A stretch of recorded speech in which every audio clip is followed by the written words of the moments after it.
we're going to proceed with our moderator, Maria Vargas. Profe, let me... Hola. All right. Gracias, Manuel. Thank you, Luis. That was beautiful. Just the combination of art and music. Just as one of my students said in the chat, Salvador, it just brings really right that affect and those chills all over your body. So thank you for everyone that made that possible. All right, so I'm going to go ahead and this is our last part of our program. Introduce the panelists.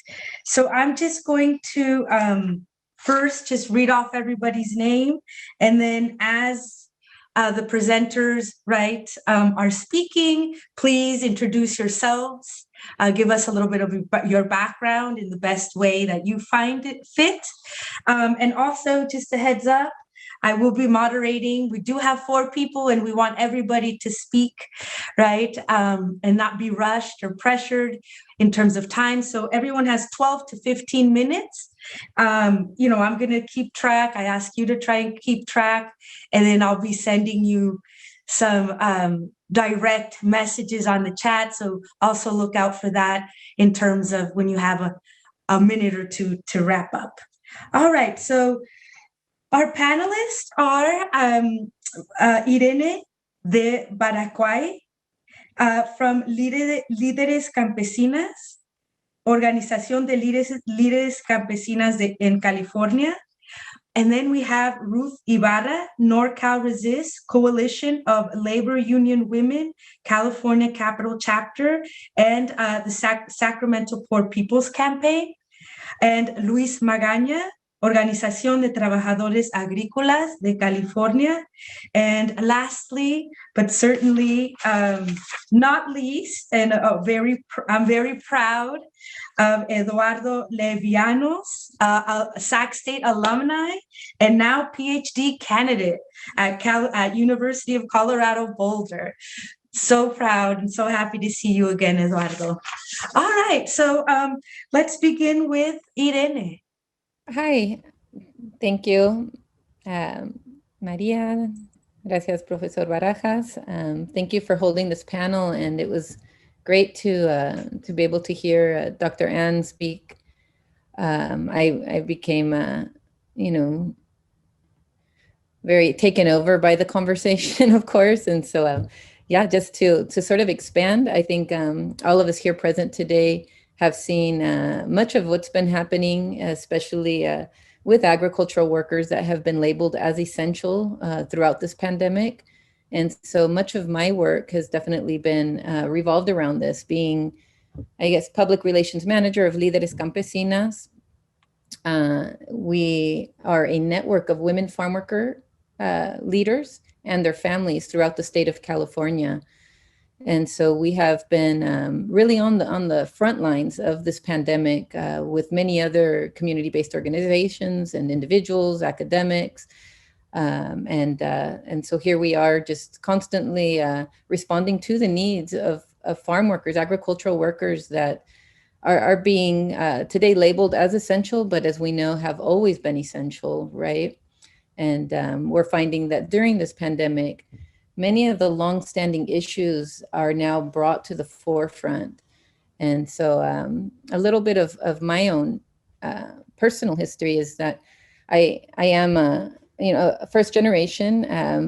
My mother is from Guatemala, and so I had the opportunity to travel my entire life back and forth from the United States to Guatemala. And so early on, I was also exposed to the injustices happening abroad and learning about foreign policies in the United States and how they have affected indigenous peoples of Guatemala, specifically the taking of their land, etc. And having gone to Guatemala and worked on several documentary projects also around the exploitative nature of the cacao industry, sort of introduced me to all of the injustices revolving the ag industry globally, right?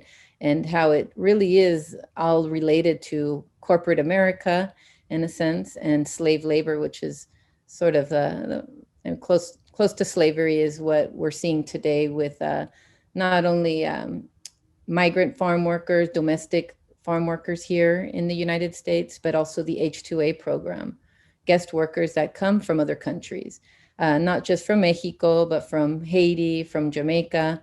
And I got to really be exposed to a lot of that throughout my work, continuing after having done some documentary work, working as a researcher for the National Agriculture Workers Survey. I traveled to over 35 states and to the most rural areas that I never would have imagined, right? And so most of this work was also prior to the expansion of H-2A program. The H-2A program, for those that aren't too familiar, it resembles the Bracero program of the 40s. And so this guest worker program, what I began to sort of observe just through my work as research was that it was a threat, and it continues to be a threat to the workers that were here trying to make a living already, that are considered illegal in a sense, right?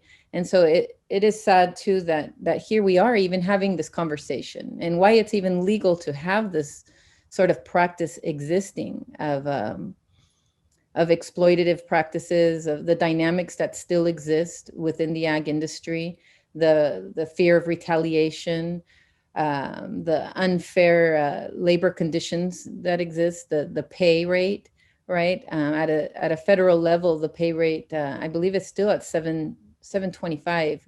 And in many other states, we're lucky to be here in California, because in other states, as I saw traveling, doing research, is many are getting paid minimum wage, like Mississippi and Alabama. And the irony is that in many states, we're more, not us, right, in this conversation or in this space, but many are more concerning themselves with the legality of actual human beings rather than these unjust practices, right? And so I got to see a lot of it, and it was very hard, I think, traveling and approaching not only growers, but even workers that were fearful of talking to anybody because of the dynamics that exist between their employers and themselves. And a lot of this is due to what we know is people fearing the immigration system, right? And so getting back to what I was going to make the point of H-2A, during the time of 2015, 2014, we witnessed a lot of H-2A workers in the East Coast. And slowly on the West Coast in California, you started to see more raids in big packing houses in Santa Maria and the Central Coast. That was one of the first big raids.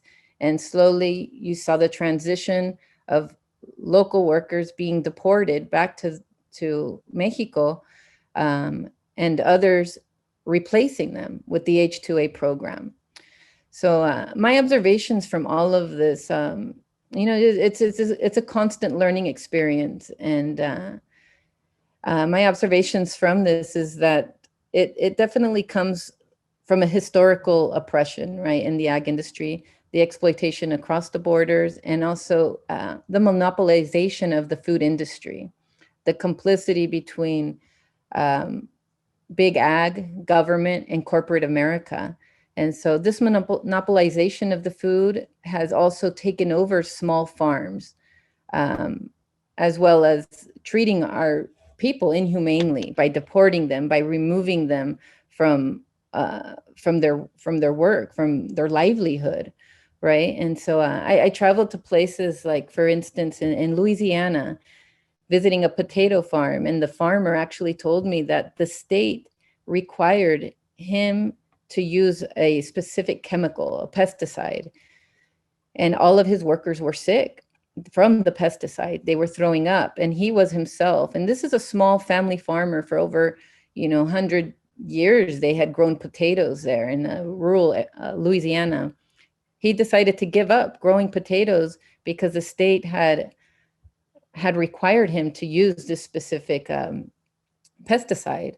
And so those are some of the things that I witnessed firsthand, and sort of just making these connections, right? That the small farm had pretty much is being depleted, and we're seeing it replaced by big ag, who can then afford to hire workers that are part of the CRISJ 2A program.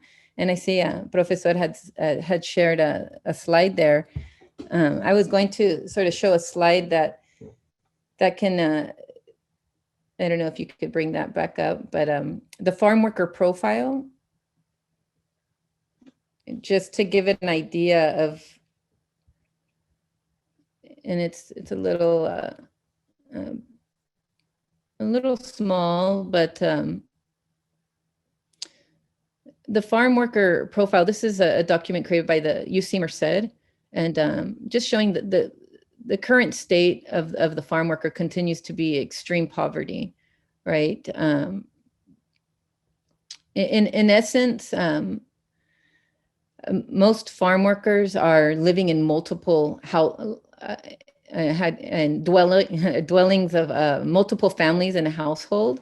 And so that has been also a reason that we have seen farm workers being tremendously impacted by COVID-19.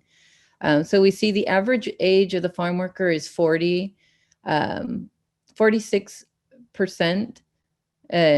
or 40% are female, or 30%, I'm sorry.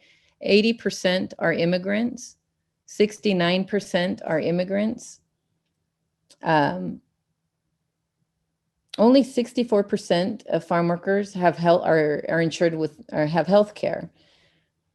And so early on during this pandemic, we've been able to sort of just kind of analyze, like, the farm worker, what is the profile of a farm worker, and why all of this has been conducive to them being the most impacted population during the pandemic.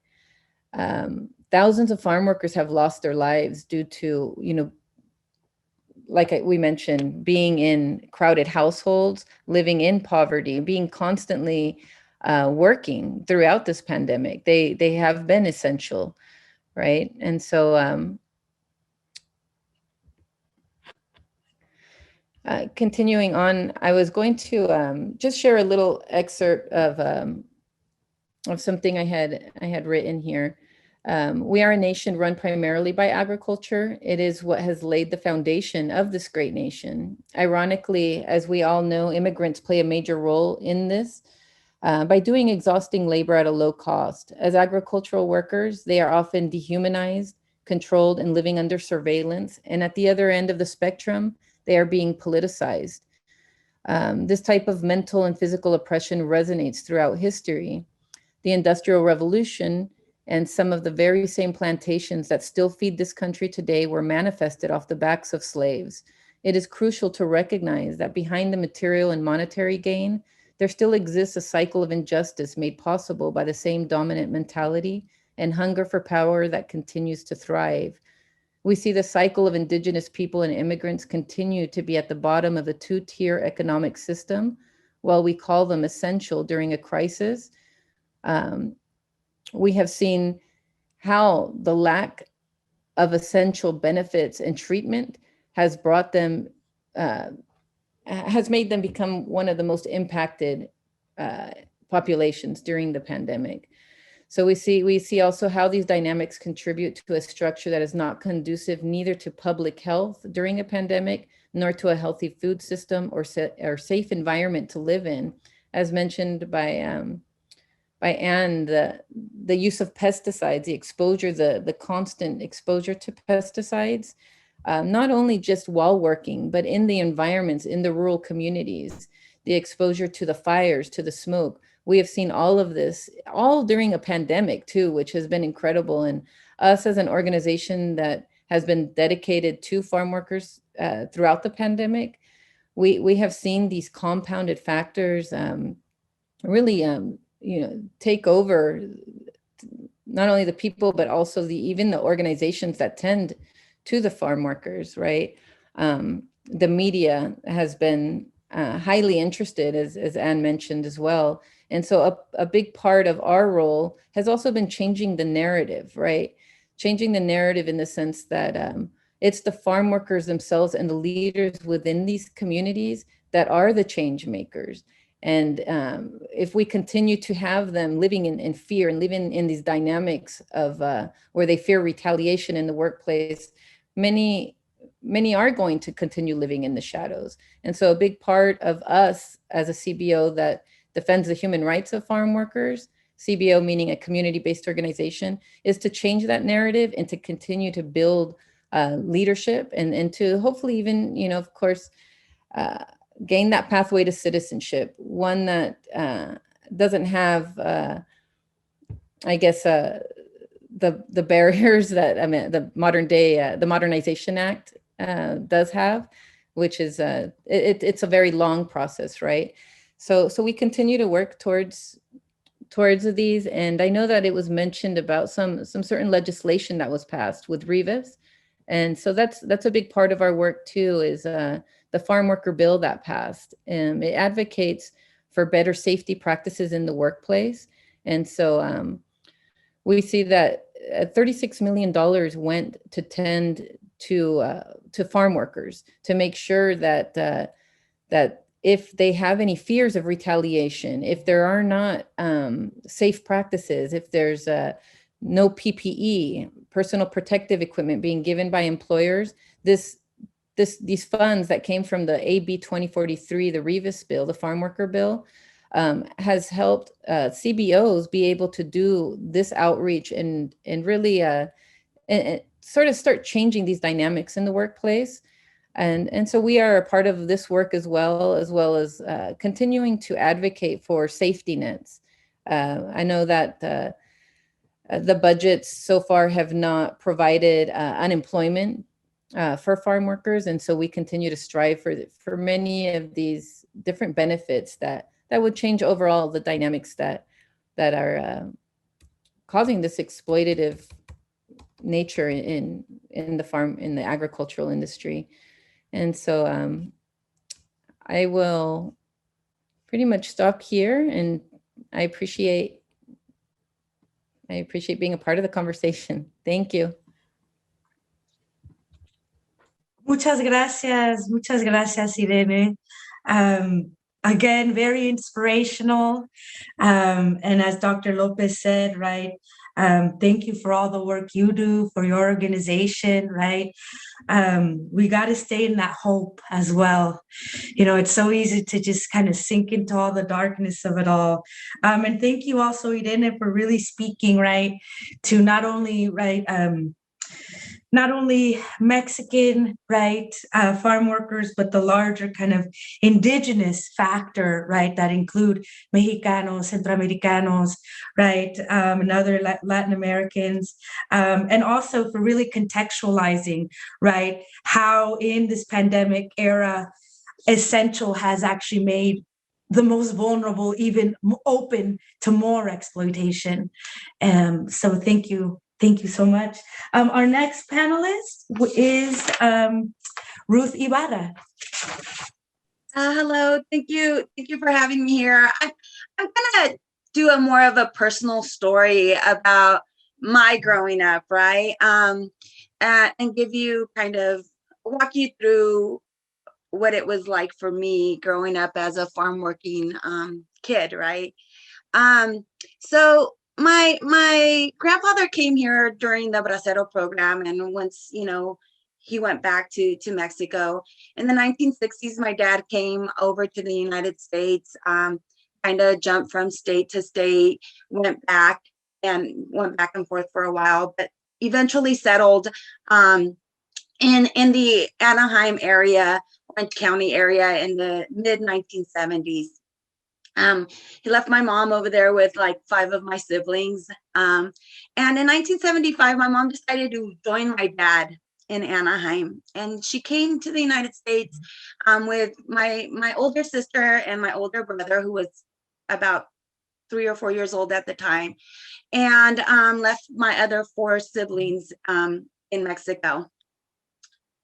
So when I was born, I was the first one born here in the United States in 76. My mom decided that it was time to bring the entire family. So she went back to Mexico and brought back my siblings that she hadn't seen for about, 2 years maybe. And so they came back. And when she got back, my dad lost his job in construction. So my mom had an uncle up north in a town called Yuba City.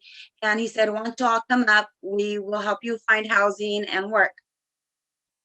So they got in their little carcancha with 7 kids and both of them and, maybe 30 bucks in their pocket. And they made the trek from, down south up to Northern California. And fortunately, they were able to find housing at the Gridley labor camp, right, which was farm housing, farm working housing in Gridley, And my dad found a stable job at a kiwi farm, which after I'm 44, he's been working there for 44 years with the same job. And my mom and my sisters began doing a lot of, jumping from crop to crop, harvesting, plowing, desaje, all that stuff. And so we lived in the camp up to about when I was about 5 years old. The camp had everything, right? At the labor camp had like daycare there. That's where I went to daycare while my mom worked. And they bused us to school and things like that for my sisters when they were in school. But my father's job ended up giving them a home and providing them housing in Marysville, which is, went from like being in a small community to being in a house in the middle of nowhere. And so surrounded by orchards. And when Ann was talking about the pesticides and, water and all these things, I was like, bringing back all these memories as a child where we were like swimming in these waters, right, that were full of pesticides. And so growing up there in Marysville, that was our life. We worked the fields in the summer. I started working the field when I was 4 years old. Nothing like child labor, right? Every summer we would go and pick prunes, peaches, whatever the crop was. So, we had a morning routine, right?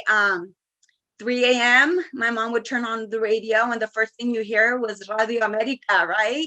And first song of the day was Un Día de la Vez. I still cannot hear that song. It brings a lot of memories of those long, hard, hot, gruesome days. But it also brings back those memories of like the smell of fresh home flour tortillas being made for the burritos of the day, right? That was going to be our breakfast, lunch, and dinner. And by 5 a.m., 4 a.m., my mom was screaming, "Ya levántense, get up. It's time to go to work, get ready." 5 a.m., we were out the door. 6 a.m., we were at the work site ready to work. And we couldn't be flojos, right? We had to be ready because we had to make as many bins of ciruelas as we could because every bin was money that was going to come to home to pay the bills and to pay for our school clothing. So that was our summers. We picked ciruelas, we picked duraznos, peaches. And if you've ever picked peaches in the hot summer, it's sweat and the peach fuzz, it's a very uncomfortable hot mess, right? So imagine all the folks that are in 100-degree weather picking peaches day in, day out. It's a mess. But I want to recount a story when I was about 4 or 5 years old, maybe 5 or 6 years old. It was ciruela time. It was the summertime. We were picking ciruelas, plums, right? And, the orchards were huge and you had various families all over the place. You had communities. The same families would come and work the same fields year in, year out. And so you had music going, you had people talking, you had families competing, kids competing to see who could fill the most buckets of prunes and then dumping them into the bins. So you had these competitions. So everything was going. We were on our break, mid-morning break. Everything was cool. And all of a sudden, you see these green Jeeps just rushing in. And you're like, oh, there's these cars, cool Jeep cars, right? Green. And then the screams of La Migra, La Migra, La Migra, and people just throwing the buckets all over the place and running and hiding. Some were going into ditches. Some were hiding under bins. Some went into the dehydrating machines of where they dry the ciruelas, right? Some the owners of the ranch took into their homes. I saw my aunt running. I saw my sisters running. But my mom said, stay calm, stop crying, just stay there, quédate. And so we stayed there, but that was my first interaction with ICE and an ICE raid. And at 5 or 6 years old, it was very traumatic and very like, my mom could have been gone, right? My sisters could have been gone. My family could have been gone. And that day they took about 25 people or so. And so every time I see the news about people, kids, their parents being taken away, I always flash back to that incident. And farm workers are the most vulnerable for raids because they're out in the open, right? So when I think about why do I do the work that I do, I think about the situation that my family was very fortunate to become residents through the 1986 amnesty program. And, you know, we were very blessed for them to be here and have that ability to work without being worried about being deported anymore. But so many of the families today are not that fortunate. And so when I got into 2016, I got a call from this guy named Pablo, and he said, hey, I heard you're kind of a tell it like it is kind of person. I invite you to this meeting. And I'm like, what kind of meeting? He said, just come over. And I said, oh, okay. So I called my mentors, right? I said, Victor and Mariana Rivera, you guys want to come with me to this meeting? I got invited. They're talking about organizing. And so I took him to this meeting, and there was all these labor organizers. And all of them were like, you know, labor organizers, but there was no raza, no raza. And I'm all like, well, what do you know about it? The only raza was Pablo, and Pablo was a dreamer, and, you know, like he brought all these people. But we started talking, and, you know, eventually, like any organization, you know, people leave, people stay. And anyways, it was the beginning of NorCal Resist. And so NorCal Resist is a grassroots organization that began right after Trump was elected in 2016. We wanted to ensure that our undocumented folks, who were our most vulnerable folks and who were going to be attacked, were protected from any actions that this administration was going to take against them. So we began to collaborate with other organizations to establish a rapid response network and a Migra Watch hotline that folks could call in to alert about ICE raids happening in our communities. So what we started to do was we started to go out into the community and do know your rights trainings to our immigrant folks. We started to train our allies on how to legal observe. So if that call came in, they would go out there and witness what ICE was doing and what other law enforcement agencies or what other government agencies were out there assisting ICE.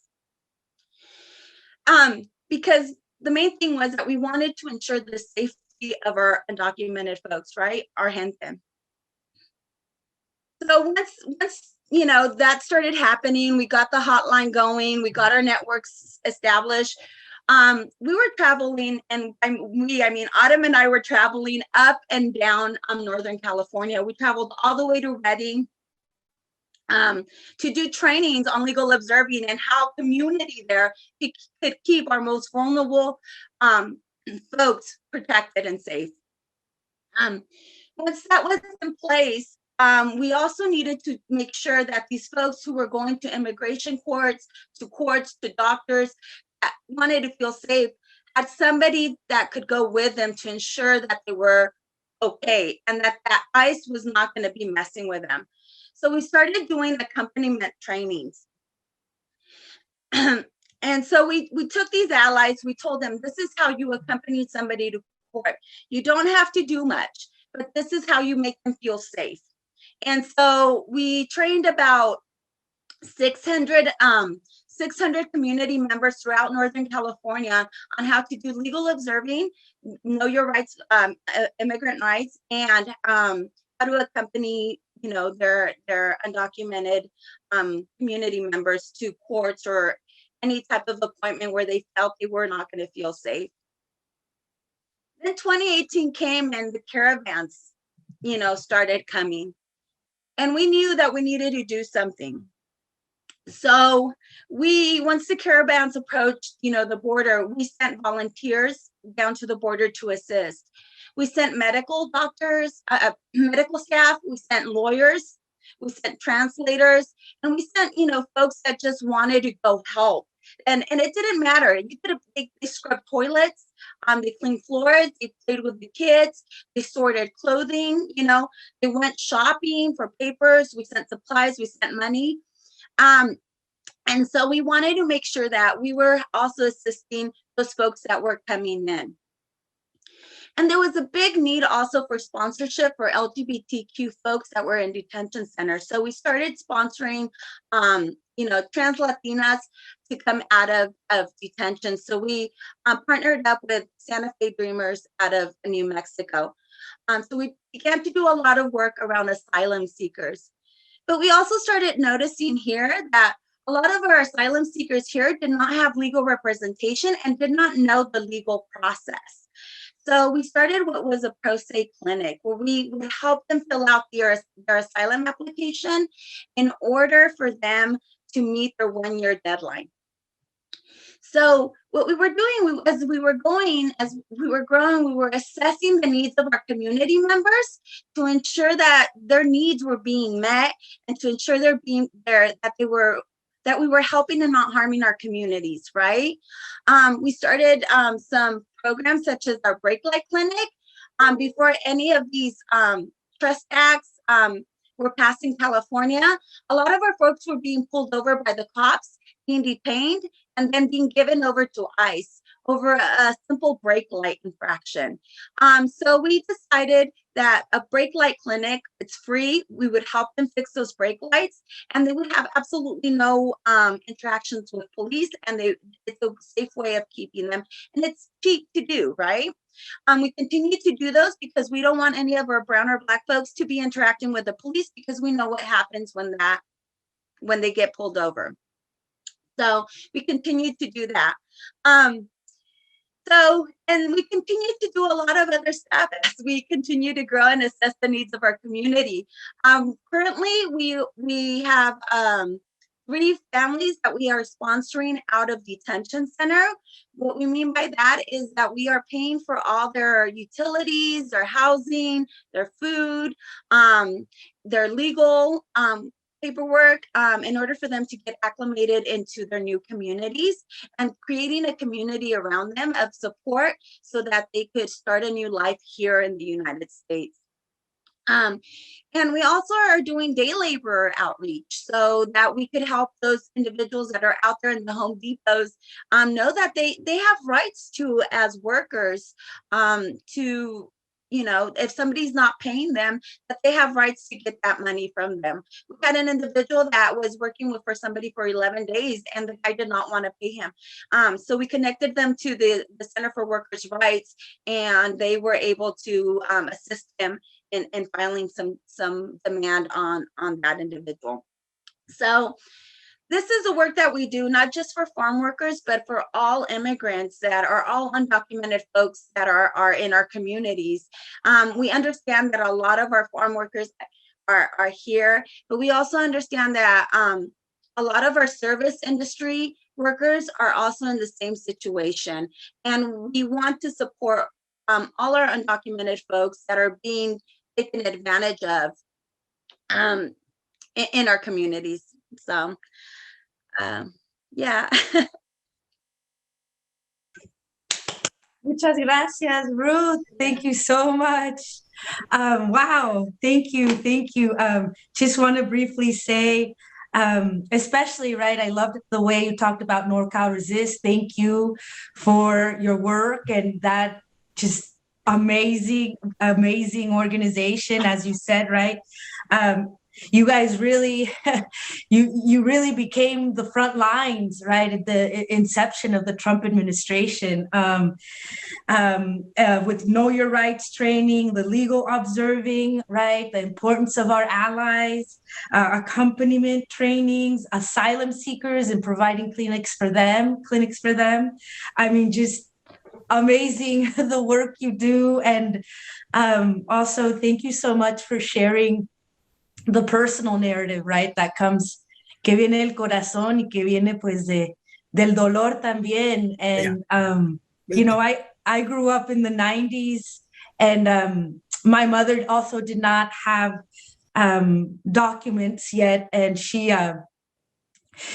was really scared to drop me off at school sometimes. So she would drop me off 3-4 blocks and I would walk alone, because that was the time that, you know, under Pete Wilson and stuff, all those criminalization, right, laws against immigrants, also targeting the children, right? So thank you so much. And I'm sure that, you know, with that personal narrative, so many of us also identify, and it's so brave, right? For you to really kind of highlight that trigger, but also, you know, be vulnerable. And like you said, right, that's why you do the work you do. Muchas gracias. All right, so our next panelist is Luis Magaña, and Dr. Heidi Sarabia will be translating. Buenas tardes a todas, a todos, y es un gusto participar aquí con este centro que lucha por la justicia social dentro de la universidad, y pues también escuchar a los grandes testimonios de la autora del libro, Ann López, y a todos ustedes. Good afternoon. It's a pleasure to be here joining us in this conversation put together by a center that is focusing on social justice issues. And it was wonderful to hear the presentations by Dr. López and the other presenters. Sí, un poquito de mí. Mi nombre es, como ya se mencionó, Luis Magaña. Quiero decirles que tengo vengo de un pueblo con profundas rutas migratorias, desde mi abuelo que fue a trabajar allá en Chicago en las fundaciones en los años 20, después en el programa Bracero, mi abuelo, mis padres, hasta llegar a radicar en el Valle Central de California, más específicamente en Stockton, California. Let me tell you a little bit about myself from my family members. My grandfather, who went to work to Chicago in the 1920s. My father, my grandparents who work as braceros, and then myself, who came to live to the Central Valley of California. Sí, entonces yo llego a principios de los años 70. Todavía con la influencia del bracerismo, a una edad menor de 18 años, y por temporadas llegué a vivir en las barracas que fueron usados por los braceros años atrás en las islas del Delta. I arrived in the 1970s, influenced by the Bracero program. I was less than 18 years old, and I will come to work temporarily, living in the same housing units where the braceros used to live. Después en los centros para trabajadores migrantes, que son muy escasos esos centros, y en los mismos que existen desde antes de los 60 para familias migratorias legalmente, que tengan sus documentos. En el estado de California creo hay como 50, aquí en este condado San Joaquín vamos a vivir y después pues ya tuvimos una vivienda más permanente. We came to live at the center, at the places set up for migrant workers that are very few here in the state, and they were set up for those who were able to work legally. And so we came to California, and once we arrived to these places, housing became more permanent. En toda esta trayectoria de mi vida aquí en Estados Unidos, la mitad podría decir que he sido trabajador agrícola y la mitad he estado envuelto en cuestiones organizativas. In my life here, living in the United States, I can say that half of my life I have worked as an agricultural worker, and half of my life I have worked organizing. Así es de que en los 70s tengo la influencia todavía de trabajar con el sector de braceros, que ya en este momento han fallecido, como mi padre en los años 70s. Vienen los 80s, viene la reforma migratoria de IRCA, que de hecho se comenzó a hablar a principios de los 80s, se aprueba el 86, y luego viene una olada de indocumentados, más de los que ya había. Y luego ya en los años 2000, en la última década de los 2000, estoy viendo una generación nueva de jornaleros agrícolas, de trabajadores indocumentados que están ahorita llegando o que hacen presencia en los campos agrícolas. Estos tres grupos que estoy mencionando, es con los que he convivido y organizado. So in the 1970s, I could see the influence of the Bracero program. I was working with this generation. Then in the 1980s, there was talk about immigration reform, IRCA in 1986. There is a legalization program for undocumented workers. But then after this legalization program, there was a wave of undocumented workers that came. And now in the 2000s, there's this new generation of agricultural workers. And so I have mainly worked with these three different groups of workers or generations of workers throughout my time. En los últimos años, como lo decía, estamos mirando una fuerza laboral en los campos que son jornaleros agrícolas, que han sido jornaleros agrícolas en México, en valles, en lugares en México, y que ahora están trabajando en el campo, obviamente muchos indocumentados e indígenas, por supuesto. Y el gran cambio que he visto es que ya no es el ranchero, el dueño de la finca, el dueño de las huertas de cereza, el dueño del espárrago donde trabajó. Ahora está haciendo una transformación muy grande de las corporaciones que se están apoderando de estas tierras, y que dentro de estas tierras están heredando también una fuerza laboral que vienen siendo los jornaleros agrícolas. So in this last wave of new labor workers in the agricultural sector, I have seen some changes. One of the changes is that we no longer see these smaller farm workers, but now it's being corporatized. So big corporations are taking over, and they are also inheriting these labor force that has been here. Hace en 10, 15 años, hablando con un grupo de trabajadores, les digo, ¿cuántos de ustedes aquí son campesinos? Y la gente que trabaja en el campo se queda seria y vuelve a hacer mi pregunta. Y me dice, compañero, yo no soy campesino, yo soy jornalero. En México, el campesino, el ejidatario, el empresario agrícola contrata a los jornaleros. Nosotros somos asalariados agrícolas. Y yo venía de la influencia de los años 70, heredada de los años 60, donde el que trabaja en el campo es campesino. Pero el campesino en México se entiende más el que tiene tierra, el que fue beneficiado de la reforma agraria.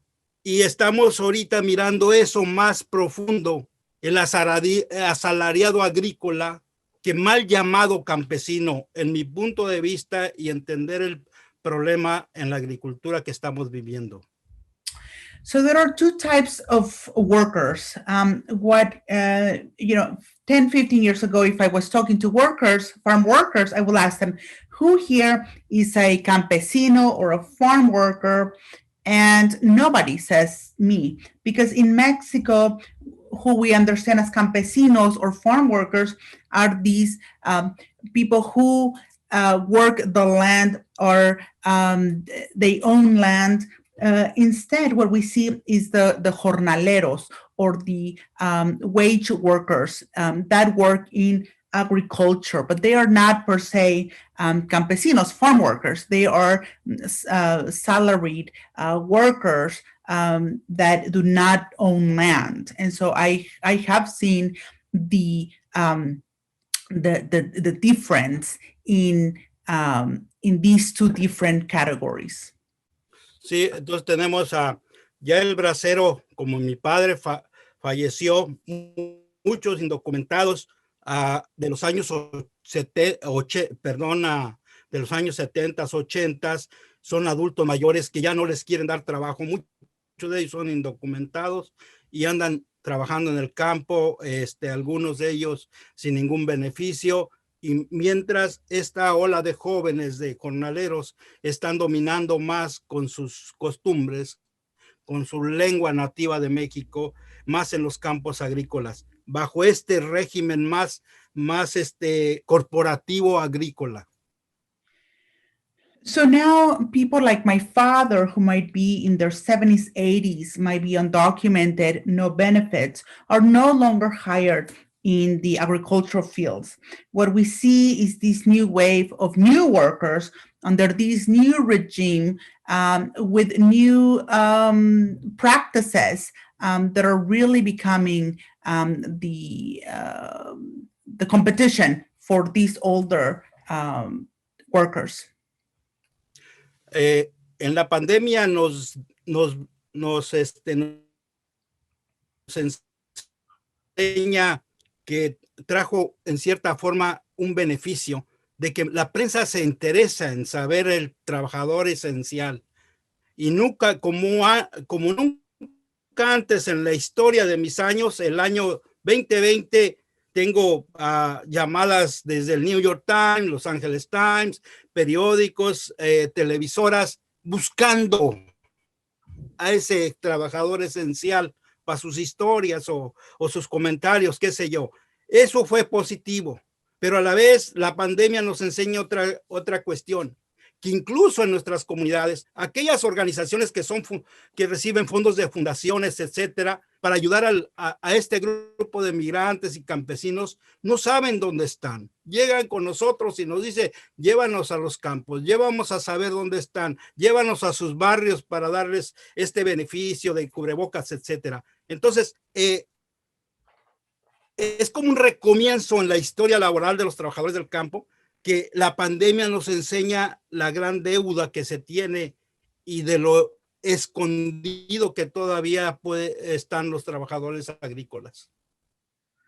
So under this pandemic, I have seen the benefits in terms of highlighting the work of essential workers. There has been a lot of interest in the press about essential workers. And so in 2020, I get a lot of phone calls from the New York Times, the LA Times, television, news. They are all looking for essential workers to interview and to present their stories. So that might be a positive. There's a lot of interest in these essential workers. However, I also see that in our communities, those organizations that are receiving money from foundations, they don't know where these workers are at. They come and they ask me, can you take us to these workers? Where do they live? So on the one hand, we see the hidden, how much hidden these workers are. They are not easily found. Un ejemplo, cultivando almendros almendras. Trabajadores como 200 fueron despedidos porque salieron contagiados del coronavirus y los despidieron en masa. Al ir a investigar, esas tierras pertenecían a un agricultor de espárragos. Y cuando fui y hablé con el agricultor, me dijo, estas tierras ya están vendidas. Ya nadie en mi familia le interesó cultivar espárragos. ¿Y quiénes son los dueños de estas grandes extensiones de huerta de almendra? Dice, son inversionistas que ni llegan a conocer la tierra, contratan capataces para que las administren. Es un ejemplo lo corporativo que se está convirtiendo y que ya es cada vez más visible en los campos, y que el sistema de tratar a sus trabajadores es más esclavista que lo que fue con los otros latifundistas, en mi punto de vista, así lo estoy mirando. So, for example, I present this case where I know that a place that was harvesting almonds, 200 workers were fired because they came positive with the virus. I went to the owner and asked him.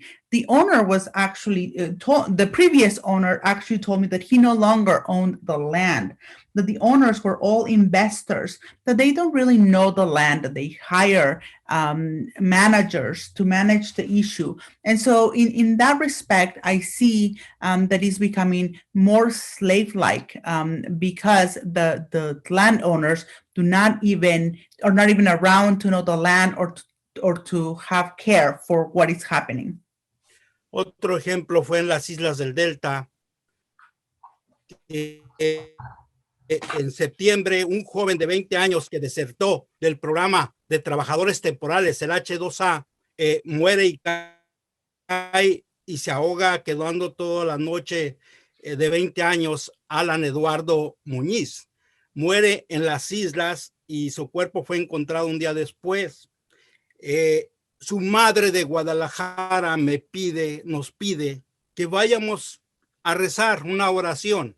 El jueves pasado fuimos un grupo de familias y cuando estábamos allí llega un tipo con unos perros agresivos en su camioneta y con una pistola en el cinto. Se pone en una posición como si fuera película del medio oeste, del viejo oeste, y dice, esta es propiedad privada, aquí no deben de estar, aquí nomás los que trabajan aquí entran. Es un sistema esclavista, es un sistema que nos dice, solamente el que trabaja aquí tiene derecho, los demás no pueden entrar. Y los que trabajan allí, muchos indígenas temporales en esas islas, que antes fueron de braceros, se han convertido en lugares privados. ¿Y quiénes son los dueños? Los que fueron los patrones de mi padre del espárrago. No, son inversionistas de Las Vegas que han comprado esas islas y han impulsado campañas como Save the Delta para mantener el sistema privado y de explotación laboral con los nuevos jornaleros. So another example, there was a 20-year-old young man, Alan Eduardo Muñiz, who left the program, the guest worker program. And so he eventually drowned and died. And so his mother asked me to come and pray for him.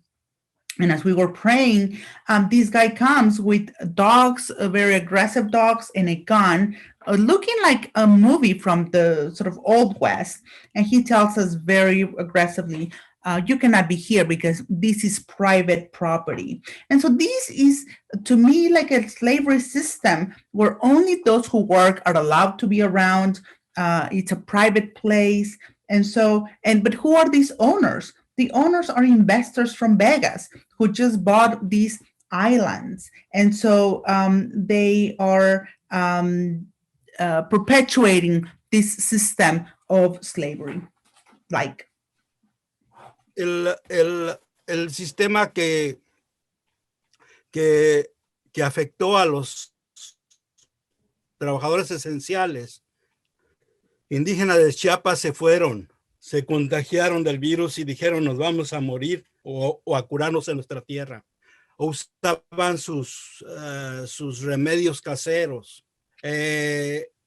Tantas historias que hay de acudir a sus remedios caseros o sus remedios que llamaban a sus familias, porque el sistema de salud médica no los entiende, no los encuentra. Y estoy hablando de comunidades, una comunidad muy grande de guatemaltecos que viven, mayas, que viven aquí, trabajan aquí y están aislados del resto de la población.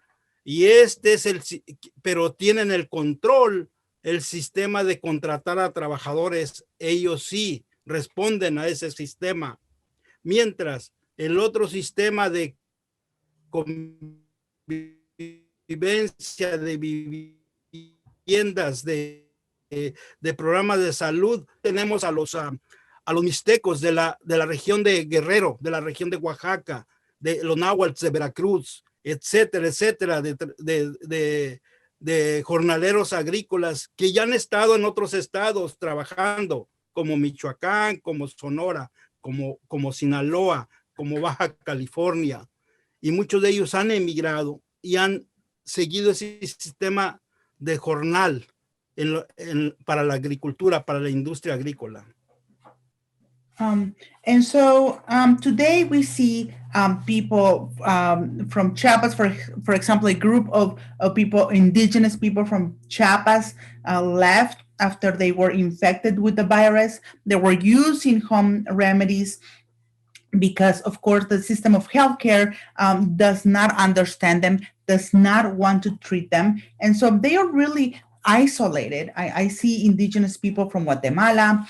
They are also very hidden and isolated, and they are hired in part because of these reasons. Other people, Mixtecos from Guerrero, Nahuatl from Veracruz, these are also workers that have experience working in other fields within Mexico and then the US. And so that again, these become sort of traveling migrants that are wage workers that are working in these ways, and they benefit the system. The system prefers these people. Y el sistema de apoyos, de ayudas, de organización, muchas organizaciones que no tienen una forma de conciencia, están perpetuando esa aceptación de ellos mismos, que sean jornaleros agrícolas o esclavos legales o esclavos sin grilletes y sujetos a caridad, a darles limosna, a darles comida, pero no como una clase laboral que tiene derecho hasta de tierra. Eso no pasa en la mente de ninguna instituciones de que estos trabajadores darles tierra, si no les queremos reconocer con un documento administrativo de migración. Son de la tierra, pero les quitamos el derecho de ese derecho a tener tierra, no importa en México aquí, y verlos como sujetos esclavos. Ah, no, pero sí hay que darle al esclavo de comer, sí hay que llevarle mascarillas, sí hay que llevarle un lonche, sí hay que buscarle algo para que viva, pero no reconocerle su libertad de tener tierra, de tener derechos como ser humano, porque ni uno mismo lo va a creer, va a decir, no, ellos no tienen derecho. Entonces, esta mentalidad esclavista no está en ellos, está quienes estamos rodeados de ellos, que no aceptamos ese cambio de mentalidad en este jornalero que hoy trabaja para dar alimento, no solamente aquí, porque mucho alimento está siendo exportado. And so we see this system of support organizations that sometimes do not have the consciousness and therefore perpetuate this system of slavery without shackles, slavery without the shackles. And so they are not seen as a labor class that actually deserves land.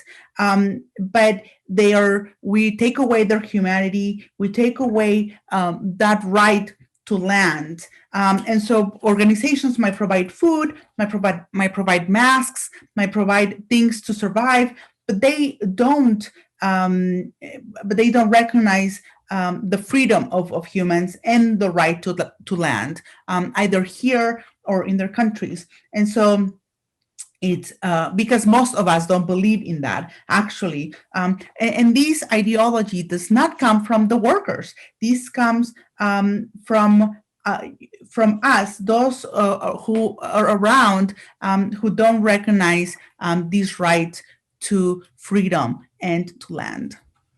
No es el tiempo. Gracias, Luis. Ojalá en las preguntas a lo mejor podamos hablar más, pero siempre es un honor oírlo. Lo he oído varias veces en la Universidad de Sacramento, pero muchas gracias. Y bueno, lo que acaba de decir, ¿verdad? Que la esclavitud mental no está en los jornaleros o los campesinos, está en nuestra sociedad, en términos que no le damos, la libertad está en la tierra. Y muchas gracias también por compartir su historia que usted ha vivido desde que llegó a estas tierras, y también ha visto, usted ve los cambios que están pasando, especialmente con las corporaciones, y que esto ya es un sistema de esclavitud. Muchas gracias por todo su trabajo, y de veras que es un héroe, una leyenda en nuestra comunidad, es todo lo que hace. So just quickly translate, I was just telling Luis that thank you so much. I mean, he's living it in the flesh, right? Not only his testimonio and his witnessing, right, of his lived experience in the fields, and also the history of, coming from descendants, right, ancestors of the Bracero program. But at the end there, it was just so powerful the way he articulated, right? And he said, right, this again with Dr. Lopez, this global neoliberal, neo-colonial economy is slavery. I mean, it's so close to all of it in terms of its physical, mental, psychological embodiment, right? And Luis Magaña said, the difference between a campesino was that at least campesinos used to own land. Now jornaleros do not own land. They're salary wage workers. And he's saying, right, we cannot simply throw crumbs. Like, we cannot simply give them masks or give them food, right, while not giving them land. We cannot satisfy that, in terms of perception. That's what we're giving the slave. If we really want liberation, and if we're really in alliance with their survival, we need to give them land, right? So, and of course, I mean, he's just amazing the way in which he also has witnessed the different waves, right, of individual campesinos versus now corporations. So I know we're running out of time, and I would like to, last but not least, Eduardo. Quiero hacer un comentario. Claro que sí, claro. We have 10 minutes. And so my apologies, Eduardo. We just got immersed in these great insights and perspectives. And I know that you're aligned with these beautiful minds and hearts. So if you can just share with us reflections, whatever you want, you will be closing for us. So thank you. Yeah, I want to begin by saying I feel honored to be speaking here amongst everyone else who has spoken. Dr. Lopez, Irene, Ruth, Luis, I am so inspired by your words, and I admire you all, and thank you so much for all the work that you do. And so I'll try to keep it as brief as possible, so to allow questions at the end. I want to say that when thinking about the conditions for farm workers in California and in the US, I know these last few years have been characterized by these dialogues on essential workers and how farm workers have dealt with the brunt of unhealthy labor conditions due to the global pandemic. Also, those recent wildfires in California that brought more attention to these conditions. But I know that for those of us who belong to these communities or who have experience and knowledge of the inequalities that they face, these conditions have been historical, continuous, and largely uncontested. And so around March last spring, I had conversations with farm workers, or quote unquote conducted interviews with farm workers in my community. And without getting into too much detail, I learned that the labor conditions and living standards for these farm workers fell in line with what literature has found. And that despite the time gaps in 2020, these workers described conditions that literature was talking about 15, 20 years ago, sometimes even longer than that. And so all of this is to say that I felt the need to situate the experiences of farm workers through a macro-structural perspective. And I want to emphasize the importance of our framing of their experiences of farm workers through a structural perspective, because it allows for a more accurate understanding of the root causes of the inequalities that they face, and also how we can think about quote unquote solutions or advocacy. Lately, I've seen in the public the use of the word systemic inequality more and more. And what I feel like I don't see enough is the systems in question. And I think that the systems bear naming. Like Dr. Lopez said earlier, the status quo is rotten. Capitalism, colonialism, and imperialism, and how they're interconnected, I think are important to understanding the relegation of very specific racialized communities, specifically indigenous communities, to the harsh conditions in and outside of the fields, in and outside of the US. And I think being critical of these systems is necessary. And also understanding that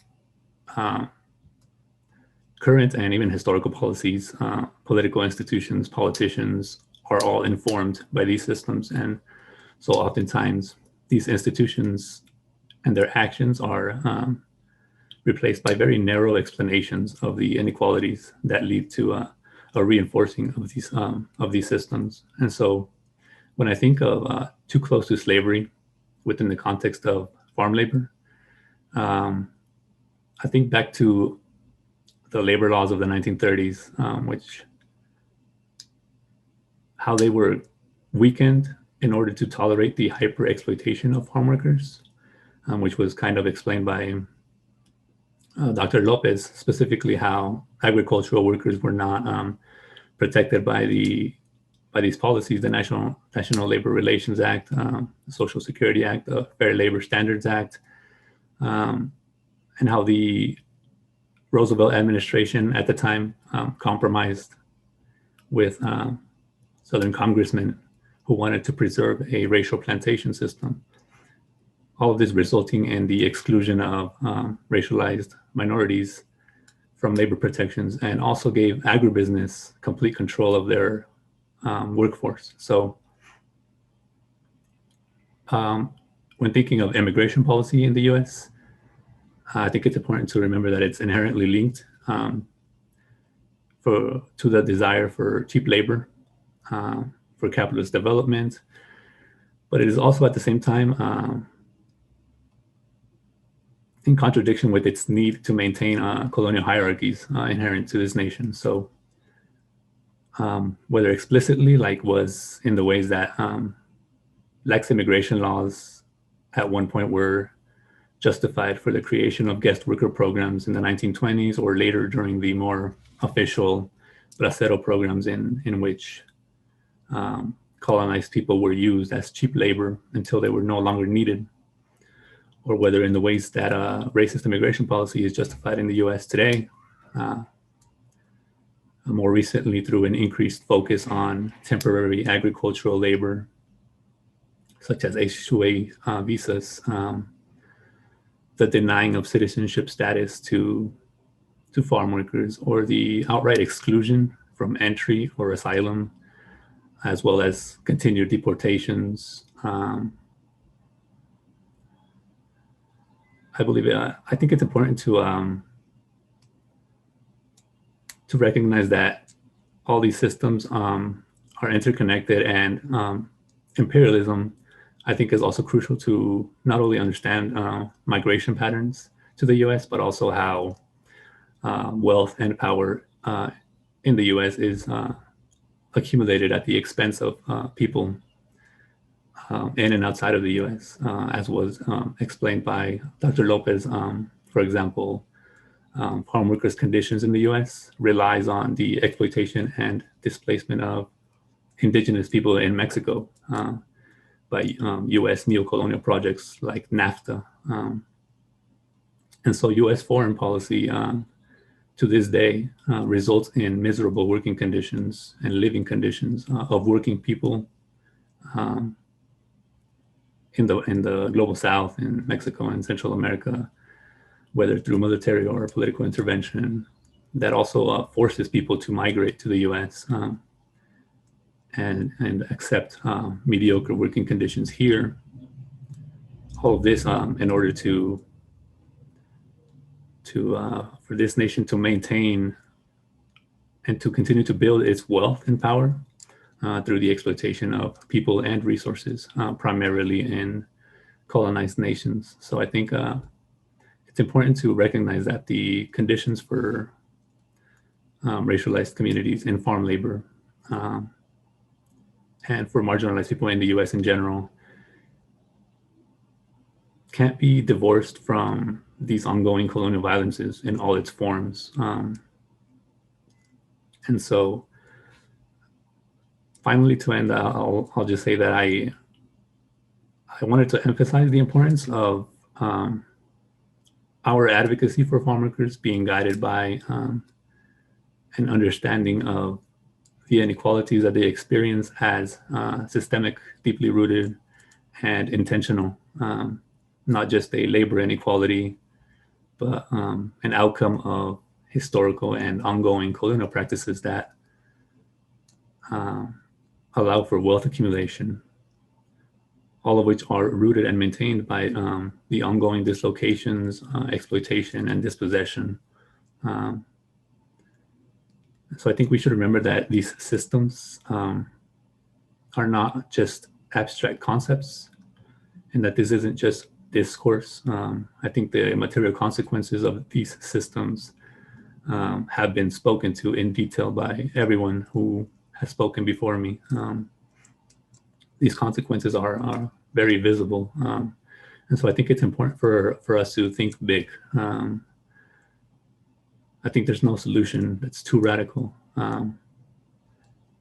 Both my parents, my mom and dad, work in the fields of California. I mean, they're working in the fields as we speak, as we're here today. So they work 10 to 12 hours a day, 6 to 7 days a week, year round with no vacations. So I think it's important for us to imagine a truly equitable society,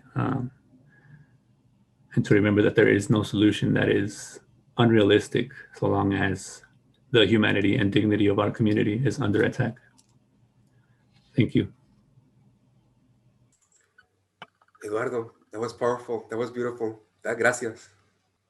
It was a great conclusion. We ran out of time for questions and answers. Maybe just reflections. If anyone wants to express their thoughts. Wow, Eduardo. Again, I mean, we're all just so proud of you and seeing you, you know, in this next level. You know, it's just un orgullo. And just hearing you speak just right now, I mean, I'm privileged enough to have read your thesis and, know your work a little bit more in depth. But I mean, you're also like the next generation, right, of this mobilization, of this, of your parents might be working in the field, but you carry your activism through, right? Exactly what Dr. Lopez said, using your education, right, to bring that visibility into the ivory tower, to academics, and pushing forth policy. And, I think the liberation is on its way when we have leaders such as not only you, but everybody on this panel. I'm just, I don't know if I want to cry or laugh. I'm just very inspired by it all, and just absorbing everybody's knowledge. So thank you. Thank you, Dr. Vargas. Thank you, Manuel. And thank you for giving me the opportunity to speak here. And I hope that we can hopefully see each other in person soon. And I think it's beautiful to end with what you said, Eduardo. There is no solution that is too radical. I mean, Dr. Lopez was saying we should be out on the streets. We should be in complete outrage. We should,